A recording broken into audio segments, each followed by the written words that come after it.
આપણે અહીં એક પરંપરા છે કે જ્યારે ઘરે એક નાનું બાળક જન્મે એટલે તરત જ એ બાળકને મોઢું મીઠું કરાવવામાં આવે, એટલે કે મધ ચટાડવામાં આવે. પરંતુ શું તમને એ ખબર છે કે મધ ચટાડવાથી બાળકને હેલ્થ જે સિસ્ટમ હોય છે એ ઘણી બધી ડેમેજ થતી હોય છે.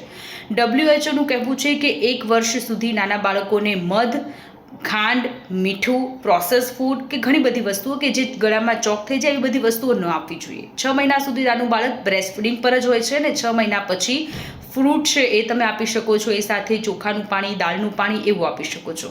મધ ખાવાને કારણે, મધ ચટાડવાને કારણે બાળકોની જે પાચન ક્રિયા છે એ પ્રોપર થતી નથી હોતી, એ બધી ડેવલપ નથી થયેલી હોતી અને લાંબા ગાળે મીઠું અથવા તો જે મધ છે, ખાંડ છે, બધું ખાવાને કારણે મોટી વયના જ્યારે બાળકો થાય છે ત્યારે એ લોકોમાં ડાયાબિટીસ આવવાના ચાન્સીસ એ ઘણા બધા વધી જતા હોય છે.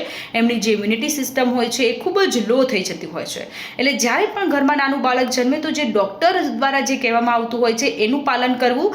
દાદા દાદી ખૂબ પ્રોત્સાહન કરતા હોય છે કે આટલું તો કરી દેવાય, આવું તો ખવડાવી દેવાય, પરંતુ એના કારણે બાળકોના હેલ્થ પર ઘણી બધી અસર પડતી હોય છે.